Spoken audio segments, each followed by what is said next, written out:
Il y a des discours qui ont marqué l'histoire.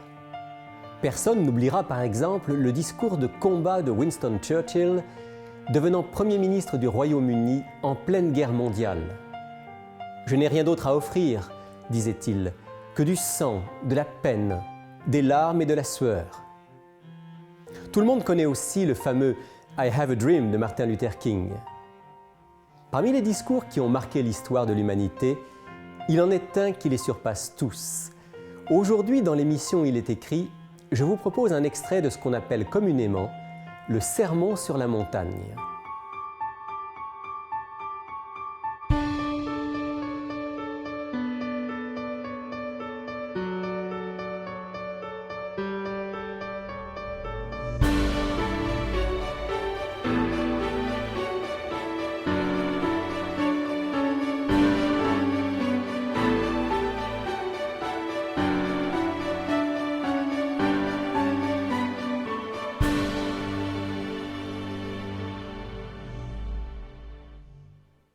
Il y a la religion qui ne dérange personne.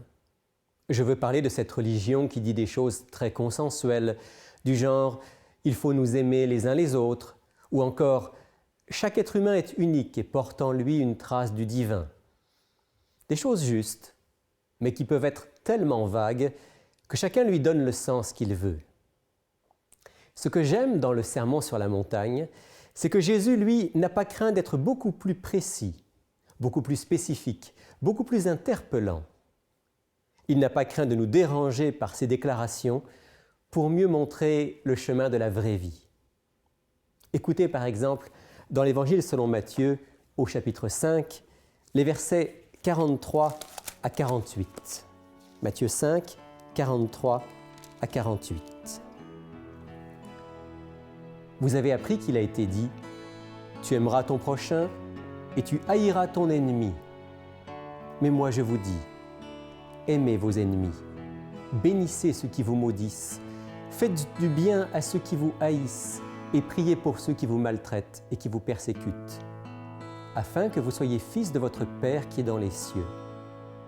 Car il fait lever son soleil sur les méchants et sur les bons, il fait pleuvoir sur les justes et sur les injustes. Si vous aimez ceux qui vous aiment, quelle récompense méritez-vous? Les publicains aussi n'agissent-ils pas de même? Et si vous saluez seulement vos frères, que faites-vous d'extraordinaire? Les païens aussi n'agissent-ils pas de même? Soyez donc parfaits, comme votre Père céleste est parfait. Jésus a placé la barre très haut. Trop haut? D'un point de vue humain, certainement. Mais souvenons-nous de deux choses fondamentales. À chaque fois que Dieu nous donne un commandement, même surprenant, même dérangeant, c'est toujours pour notre bien, c'est pour notre bonheur. Et à chaque fois qu'il nous demande l'impossible, c'est qu'il va nous en rendre capables. Je suis persuadé que ces paroles fortes que nous venons de lire ensemble sont parmi les plus importantes pour notre vie et pour nos relations les uns avec les autres. Alors, essayons ensemble de mieux les comprendre. Jésus commence par « Vous avez appris qu'il a été dit « Tu aimeras ton prochain et tu haïras ton ennemi ». D'abord, il faut remarquer que la première partie de la citation « Tu aimeras ton prochain » se trouve bel et bien dans l'Ancien Testament, dans le livre du Lévitique, au chapitre 19. En revanche, la deuxième partie de la phrase « Tu haïras ton ennemi » n'est pas une citation de l'Ancien Testament. C'était ce qu'enseignaient la plupart des rabbins de l'époque, en se fondant sur le fait qu'il y avait bel et bien un devoir d'aimer son prochain, comprenez dans leur esprit les compatriotes, le peuple d'Israël, mais que les païens, les idolâtres et tous les gens de leur espèce, eux n'étaient certainement pas notre prochain et n'étaient donc pas concernés par le commandement. On pouvait donc, en toute logique et en toute bonne conscience, aimer son voisin, son parent, sa famille et son compatriote, tout en détestant l'étranger, l'adversaire, l'ennemi. Il est possible aussi que l'enseignement des rabbins n'ait pas poussé à la haine des païens, mais juste à l'indifférence envers eux. Il faut savoir que dans la manière hébraïque d'utiliser les mots, aimer et haïr, peuvent parfois simplement signifier aimer plus, préférer d'une part, et aimer moins d'autre part. Dans ce cas, l'enseignement auquel Jésus fait référence pourrait se comprendre de la manière dont l'a exprimé le commentateur Joachim Jérémias. Vous aimerez votre compatriote, mais il n'est pas indispensable que vous aimiez votre adversaire. Pas besoin de le détester, juste être indifférent.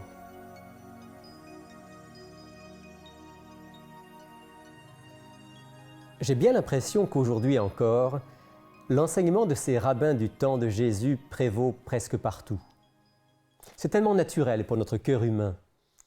Aimer ceux qui nous aiment, nos amis, notre famille, nos compatriotes, ceux qui ont la même langue, la même culture, la même éducation, la même religion que nous, ceux qui nous sont sympathiques, ceux avec qui on a des atomes crochus.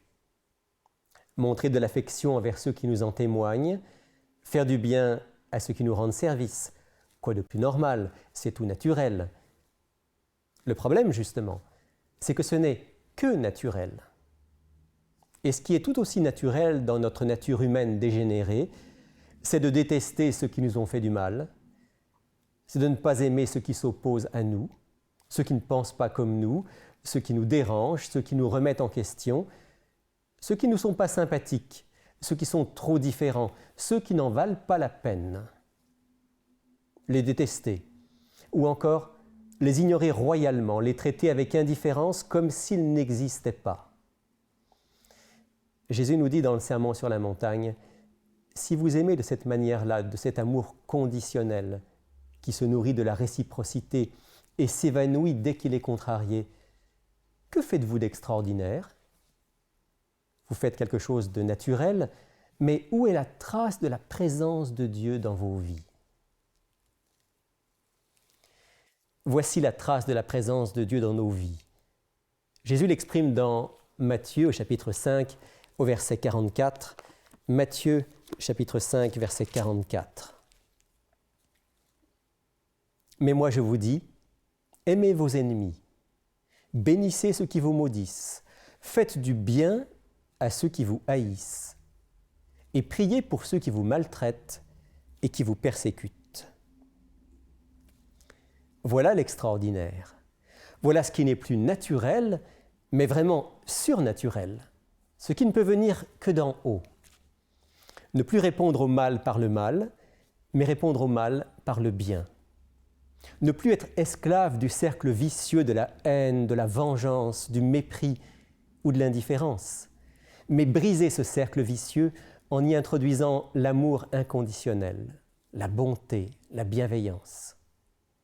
Avec force, l'apôtre Paul suit les pas du Christ lorsqu'il écrit aux chrétiens de Rome dans son épître aux Romains au chapitre 12, Romains chapitre 12, versets 17 et suivants. Ne rendez à personne le mal pour le mal. Recherchez ce qui est bien devant tous les hommes. S'il est possible, autant que cela dépend de vous, soyez en paix avec tous les hommes.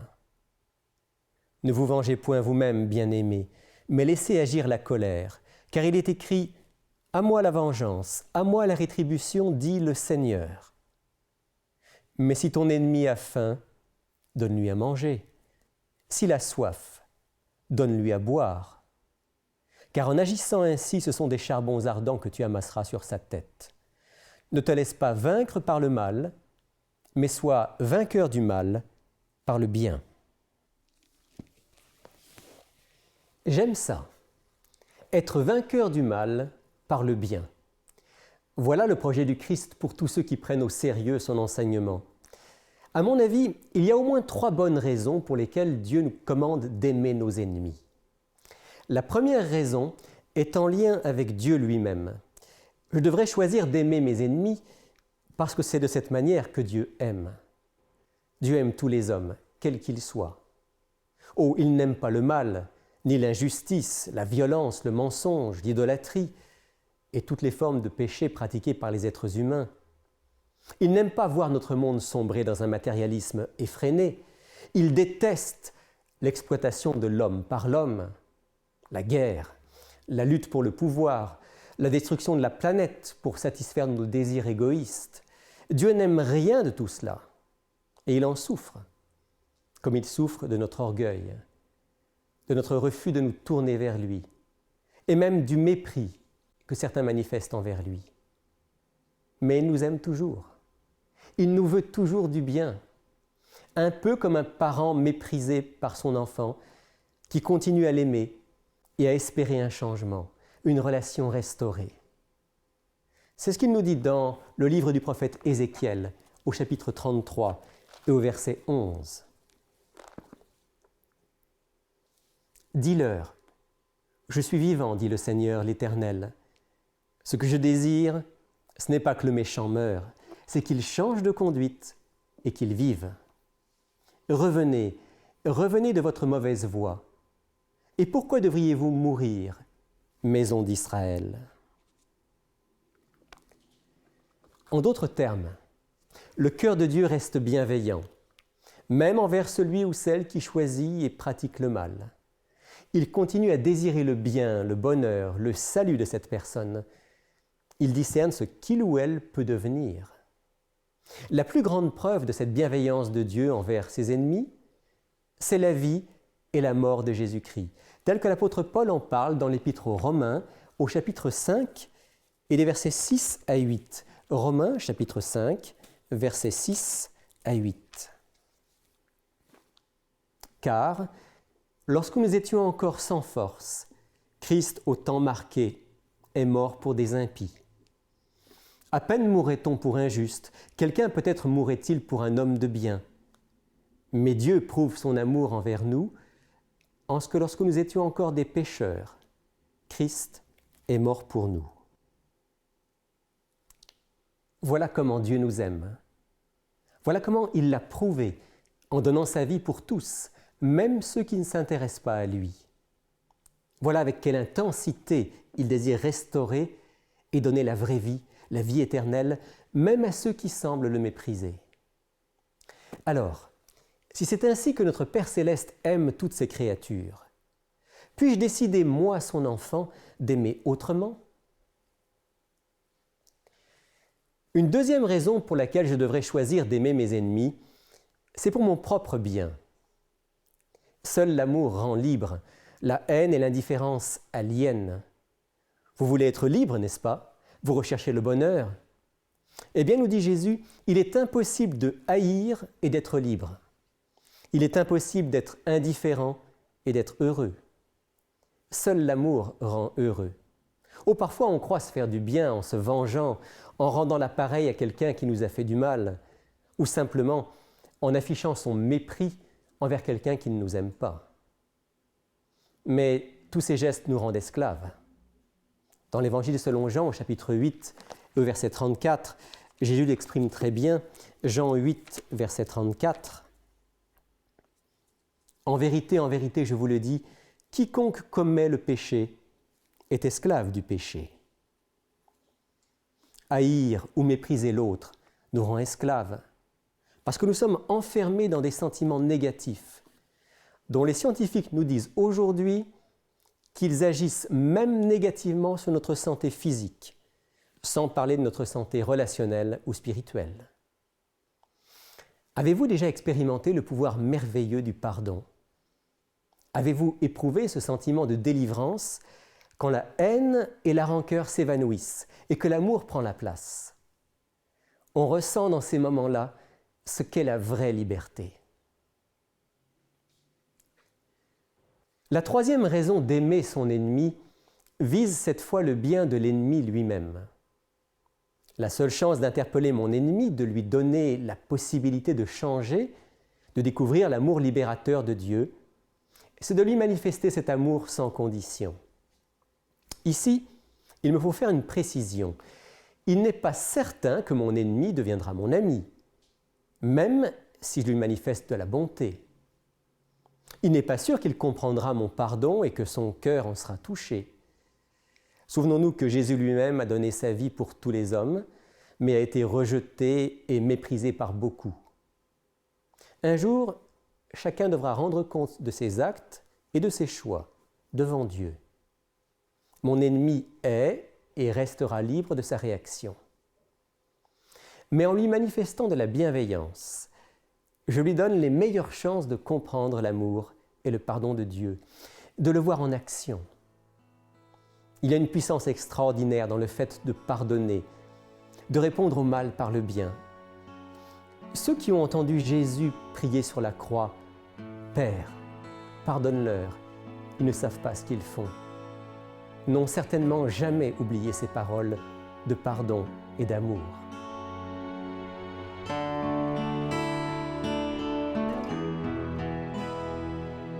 Vous connaissez comme moi de ces histoires où des hommes ou des femmes qui ont été victimes d'actes graves ont expérimenté la force du pardon et de l'amour envers leur ennemi. Parmi toutes ces histoires, celle de Corrie ten Boom demeure l'une des plus belles. Permettez-moi de la partager avec vous. Pendant la Deuxième Guerre mondiale, cette chrétienne hollandaise a aménagé avec sa sœur une cachette dans la maison familiale afin de permettre à des Juifs d'échapper aux persécutions nazies. Mais le 28 février 1944, la famille est dénoncée à la Gestapo et arrêtée. Corrie et sa sœur Betsy sont envoyées au camp de concentration de Ravensbrück. Betsy y mourra quelques mois plus tard. Corrie, elle, en réchappera. Et elle décide, après la guerre, de consacrer sa vie à partager le seul message qui peut guérir les cœurs et les vies, le pardon du Christ et le pardon envers les ennemis. Pour cela, elle parcourt l'Allemagne. Elle va d'église en église pour des réunions de réconciliation. C'est lors de l'une de ces réunions qu'elle fait une rencontre qui va changer sa vie et celle de beaucoup d'autres. Voici comment elle-même raconte son expérience. C'était en 1947. J'étais venu de Hollande apporter le message du pardon de Dieu à cette Allemagne humiliée et défaite. C'est à ce moment-là que je l'aperçus, se frayant un chemin à contre-courant vers l'avant de la salle. D'abord, je ne vis que le pardessus gris et le feutre marron. Mais l'instant d'après, je ne vis que l'uniforme bleu et la casquette avec une tête de mort. Puis tout me revint en un clin d'œil. L'immense salle, la lumière crue des plafonniers, la pile des vêtements et des souliers au centre de la pièce, et la honte de passer nu devant cet homme. C'était à Ravensbrück, et l'homme qui s'approchait de moi était un des gardiens de ce camp, un des gardiens les plus cruels. Et à présent, il se tenait devant moi, la main tendue. « Mademoiselle, vous nous avez donné un bon message, qu'il est bon de savoir, comme vous venez de le dire, que nos péchés sont jetés au fond de la mer. » Et moi qui avais parlé du pardon avec tant d'aisance, j'étais là, fouillant dans mon portefeuille, au lieu de lui serrer la main. Il ne pouvait pas se souvenir de moi, évidemment. Je n'étais qu'une détenue parmi des milliers d'autres. Mais moi, je me souvenais de lui et de la cravache qui pendait à son ceinturon. J'avais un de mes tortionnaires en face de moi et mon sang se glaça. Dans votre causerie, vous avez fait allusion à Ravensbrück, disait-il. J'étais un des gardiens de ce camp. Non, il ne m'avait pas reconnu. Depuis, poursuivait-il, je suis devenu chrétien. Je sais qu'il m'a pardonné toutes les atrocités que j'y ai commises. Mais je voudrais l'entendre de votre bouche, mademoiselle. Et il me tendit à nouveau la main. Me pardonnez-vous ? Et j'étais là, moi qui avais dû souvent implorer le pardon pour mes fautes, et j'étais incapable de le faire. Betsy était morte là-bas. Pouvait-il effacer sa lente agonie simplement en me demandant pardon ? Ce n'était que depuis quelques secondes qu'il se tenait devant moi, la main tendue, mais elle me paraissait des heures, tellement la lutte était âpre, pour faire le geste le plus pénible de ma vie.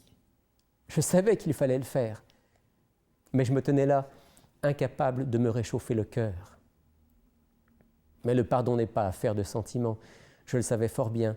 C'est un acte volontaire, et la volonté fonctionne quelle que soit la température du cœur.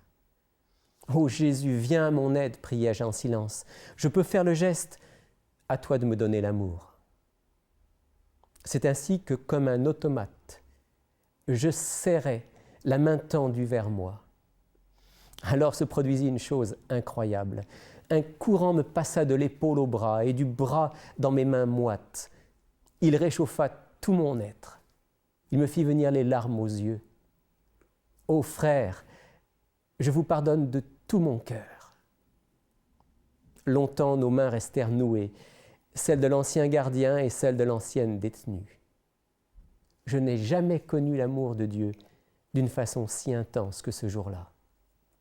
Mais je savais que ce n'était pas mon amour à moi, c'était l'amour de Dieu. Oui, aimer vos ennemis est un commandement impossible pour notre cœur naturel. Ce ne peut être qu'une grâce de Dieu. Mais lorsque nous lui demandons sincèrement cette grâce, il peut répandre dans notre cœur des flots d'amour semblables aux siens. Prions. Père du ciel, merci de nous avoir aimés de cet amour extraordinaire et de le répandre dans nos cœurs. Donne-nous à ton image de pouvoir aimer ceux qui nous entourent, quels qu'ils soient, et que ta force d'amour et de pardon remplisse nos vies. Au nom de Jésus. Amen.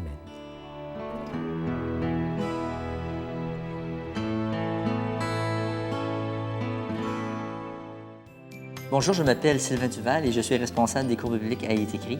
J'aimerais vous inviter personnellement à approfondir les sujets abordés dans nos émissions à l'aide du cours Découverte. Cette étude explore tous les grands thèmes bibliques en relation avec notre vie quotidienne. Ce cours est entièrement gratuit. Vous pouvez le suivre par correspondance, par Internet et bien sûr en personne avec un instructeur. Inscrivez-vous dès maintenant à ilestécrit.tv ou tout simplement par téléphone au 1-866-729-3515. Bonjour Gabriel. Bonjour Rémi. Et bonjour Sylvain. Bonjour. Alors on se retrouve pour présenter d'abord notre offre du jour, comme chaque semaine. Et aujourd'hui, on a parlé d'aimer nos ennemis, on a parlé de pardon. Oui. Gabriel? On a un livre justement qui est totalement en lien avec notre sujet sur le pardon. Donc on a un livre qui s'appelle « Le pardon, une puissance qui libère ». Il est tout court, donc facile à lire. Il nous présente le pardon sous différentes formes. Comment pardonner à sa femme, à son mari, à ses enfants, à ses amis. Donc, plusieurs à ses ennemis. À ses ennemis, à tout le monde, dans le fond. Spécialement. Donc, les situations peuvent être différentes. Donc, on nous les présente de façon très intéressante ici. Et le pardon, c'est tellement essentiel, c'est tellement extraordinaire quand on le vit. Et je crois Oui, que c'est absolument. seulement Dieu qui peut vraiment nous donner la force de le faire. Oui, parce que si on essaie de le faire par nous-mêmes, on peut avoir un petit peu plus de difficultés. Et ce livre met l'accent justement sur cette capacité Oui, que Dieu a de transformer nos cœurs pour qu'on puisse pardonner. exactement. Alors ce petit livre est offert au prix de De 10 $ à tous nos auditeurs. Et voilà. Merci Gabriel. Sylvain, la question du jour? Oui, bien sûr, comme d'habitude, on a un auditeur, Jacques, de la région de Trois-Rivières. Voici sa question. Pourquoi un tel contraste entre la violence de l'Ancien Testament et la douceur et la miséricorde de Dieu du Nouveau Testament? Une bonne question. OK. Question classique. Question Ouais. classique. On se l'est tous posé. Ouais, c'est ça. Question classique, moment. mais néanmoins, qu'il y a beaucoup de personnes qui ont la difficulté à Qui accepter, accroche là. l'Ancien Testament. Alors, Ils vont lire juste il est bien l'Évangile. évident, Sylvain, qu'on ne va pas répondre à cette question-là en une minute. Hein. La seule chose qu'on peut dire très rapidement, il y a un seul Dieu et il ne change pas. Absolument. J'en veux pour preuve ce texte Dans Hébreux, dans ça se l'épître peut-tu? de Jacques. Non, je vais lire Ok. dans l'épître de Jacques, et c'est au premier chapitre. L'apôtre Jacques nous dit « Tout don excellent et tout cadeau parfait viennent d'en haut, donc de Dieu, du Père des Lumières, chez lequel il n'y a ni changement, ni ombre de variation. » Donc, c'est clair, Dieu ne change pas. C'est logique, si Dieu est Dieu, il ne peut pas changer. Dieu est amour. Il ne peut pas y avoir un Dieu de l'Ancien Testament qui est dur et C'est ça. méchant, et un Dieu du Nouveau Testament qui est bon et qui est plein d'amour. En fait, un jour, j'ai fait une conférence où j'ai pris à contre-pied la question de notre auditeur et j'ai montré que dans l'Ancien Testament, on trouvait des textes extraordinaires qui montrent l'amour de Dieu, Ouais. et que dans le Nouveau Testament, on trouve passablement de textes qui sont durs, même dans les paraboles de Jésus, même dans les enseignements de Jésus, dans l'Apocalypse. Mais qu'en fait, des deux côtés, dans l'Ancien Testament comme dans le Nouveau Testament, il y a à la fois l'amour et la justice de Dieu. Dans le Nouveau Testament, il y a l'amour et la justice de Dieu. Dieu ne change pas. Il est entièrement amour et entièrement justice. Par contre, ce qui change, ce sont les circonstances historiques et incontestablement dans l'histoire sainte du peuple d'Israël qui est loin d'être sainte, Ouais. il y a beaucoup de violence que Dieu n'aurait pas voulu, Beaucoup de rébellion aussi. beaucoup de Ouais, c'est rébellion. ça. Dans le fond, c'est l'homme qui change, c'est pas Dieu. L'homme change. Parfois, Dieu est sévère et juge, mais quand il est sévère, c'est toujours dans l'amour, Ouais. et quand il est aimant, c'est toujours dans la justice. Et voilà, Alors, c'est tout pour ça. on ne peut pas répondre complètement à cette question, il faudrait faire toute une conférence, C'est ça, il y a beaucoup d'informations là-dedans. mais ça vaut la peine de relire l'Ancien Testament à la lumière de l'amour de Dieu et de relire le Nouveau Testament à la lumière de sa justice. Et on se rend compte que les deux sont étroitement imbriqués dans les deux testaments. Voilà. Merci Rémi. En deux mots. En deux mots. On rappelle notre offre du jour, Gabriel. Oui, bien sûr. Donc, à 10 le pardon, une puissance qui libère. Merci. Ça fait plaisir.